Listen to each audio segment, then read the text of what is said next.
हम आपसे थोड़ा वो बातें शेयर करेंगे हैं जो हमने 3 साल में अनुभव किया। हम सब की प्यारी गुलजार दादी जी अपने पिछले अंतिम कर्मातीत स्थिति के समय में कहाँ थी? बॉम्बे कैसी नगरी है? हाँ, मायावी नगरी है और आवाज की दुनिया है जहाँ रात को भी शांति नहीं है। हाँ? कहते बॉम्बे कभी सोता नहीं है, आधी रात को भी लोग जगते ही रहते हैं। हाँ? और ऐसी नगरी में रहकर प्यारी दादी जी ने क्या बना दिया? एक ऐसा स्थान बना दिया, पूरा वतन धरती पे ला दिया।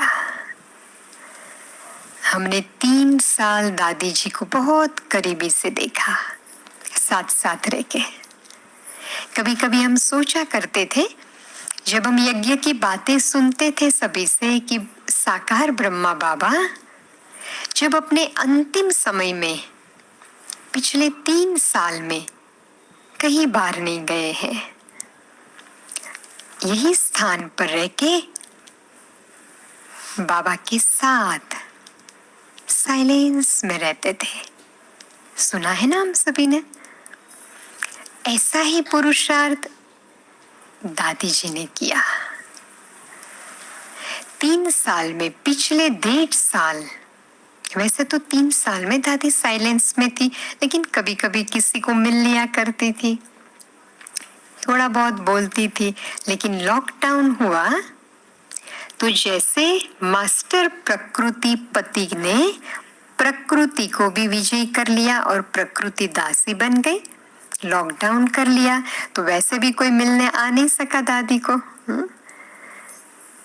और दादी जी ने एक ही फ्लैट में, छोटा सा स्थान, हाँ, ये बेहद का घर, और उसके हिसाब से हम कहेंगे वो छोटी सी कुटिया, जैसे यहाँ साकार बाबा की कुटिया है ना, वो दादी की एक कुटिया थी। एक कमरा था और दूसरा कमरा था। बस ये 2 ही स्थान पर दादी जी ने अपने संपूर्णता को पा लिया। ऐसी तपस्या की, दादी संपूर्ण मौन में चली गई, कंप्लीट मौन। हम बहनें जाती थी, थोड़ा बहुत दादी जी से बातें करे, दादी जी को कुछ दिखाए, कुछ करे, लेकिन महसूस होता था कि दादी देखते हुए भी कुछ और देख रही है, हाँ? सुनते हुए भी नहीं सुन रही है, बिल्कुल बाबा की याद में। कभी कभी दादी को पूछते थे तो दादी पुरुषार्थ की बातें एक लाइन में, आधी लाइन में या कुछ एक शब्दों में बता देती थी। तो हम ये सोचते थे कि बाबा का ये रथ ऑलरेडी इतनी पवित्र आत्मा, उन्होंने भी संपूर्णता को प्राप्त करने के लिए स्वयं को सब बातों से डिटेच कर दिया, और उसी हालातों में प्यारी जानकी दादी जी अव्यक्त हुए और दादी जी यज्ञ के कारोबार को संभालने की निमित्त बनी। जब दादी जी को ये बताया गया कि दादी आप तो अभी विश्वविद्यालय के चीफ बने हो, आपको संभालना है, तो दादी जी ने कहा, अरे वो तो बाबा का यज्ञ है और बाबा संभालेगा।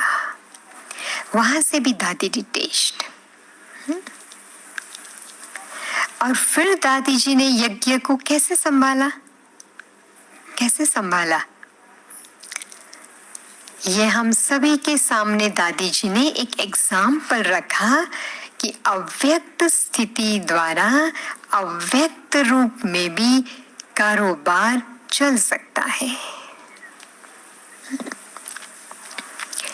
सभी बाबा मिलन करने के लिए मधुबन में आते थे ना, कितना अच्छा अनुभव करके जाते थे। तो पता है वहां दादी जी क्या करते थे? जब बाबा मिलन होता था तो वहां दादी जी के कमरे में टीवी होता था और सारा लाइव दादी जी देखती थी। सभी बच्चों को देखती थी, बाप दादा को देखती थी और सबको वहां बैठे बैठे प्रकाश देती थी। और वो दृश्य हम देखते थे दूर बैठ के। तो हमें क्या महसूस होता था कि टीवी में बाप दादा दिखाई दे रहे थे और वहां दादी जी का चेहरा। हमें दोनों में कोई अंतर नजर नहीं आता था। इसका अर्थ क्या हुआ? दादी जी वहां बैठे हुए सभी को यहाँ प्रकाश देकर बाप दादा से मिलन करवा रही थी। ये थी दादी जी की सेवा, सूक्ष्म सेवा। और अभी क्या है? अभी भी बाप दादा का मिलन आएगा। अब क्या करेंगी दादी जी? हाँ, अब तो वतन में संपूर्ण फरिश्ता स्थिति में है दादी जी। तो अब वो वतन से सबको बाप दादा के मिलन की अनुभूति कराएगी। तो बाबा का ये रथ कैसे तपस्या की? खाने पीने में भी बिल्कुल हम कहेंगे कि कोई प्रकार का स्वाद आकर्षण नहीं था। हमने तो 3.5 साल में देखा दादी जी ने कोई वैरायटी खाना नहीं खाया। वही सिंपल खाना होता था जो डॉक्टर की डाइट थी, बस वही। तो रसेंद्रियों से भी दादी जी परे थी, कर्मेंद्रियों के सारे आकर्षण से परे थी और वो एक कमरे में अपने आप को रख दिया था और तपस्या की। तो क्या प्रेरणा मिली हमें? हाँ, हमें भी ऐसे तपस्या करनी है। हाँ?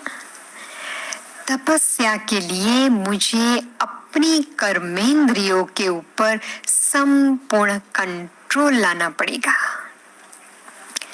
और दादी जी जिससे भी बातें करती थी तो दादी के बोल वो महावाक्य होते थे, इतने मधुर, इतने मीठे बोल। तो सबसे पहली धारणा, क्योंकि हमें रिटर्न जर्नी के लिए स्वयं को रेडी करना है, दादी जी ने जाकर के वतन में बैठ कर के ये दरवाजा खोल दिया। खोला ना? दादी जी के जाने के बाद बराबर 1 मास के बाद कितनी ब्राह्मण आत्माएं गई? हाँ, अभी भी 4 ही है। अचानक किसी का भी बुलावा आ सकता है और दादी जी अभी भी फरिश्ता स्थिति में हमारे साथ साथ है। वो तब भी महसूस हो रहा था जब दादी जी तपस्या में थी कि दादी जी हम सब ब्राह्मणों को तैयार कराने के लिए इस रथ में बैठे हैं। और जैसे दादी जी अव्यक्त हुए, हलचले ब्राह्मणों में भी। उसके पहले कोरोना में इतने ब्राह्मण नहीं गए थे बाबा के पास। तो अब वो समय है कि जो मुझे करना है अभी ही करना है। अभी हमें डबल इंजन की मदद है। कई बाबा के मैसेजेस में हम सभी ने सुना कि ब्रह्मा बाबा तो वतन से बच्चों को मदद कर ही रहे थे, लेकिन अब 2 फरिश्ते हो गए वतन में। तो जब डबल इंजन होती है तो गाड़ी बहुत फास्ट जाती है ना।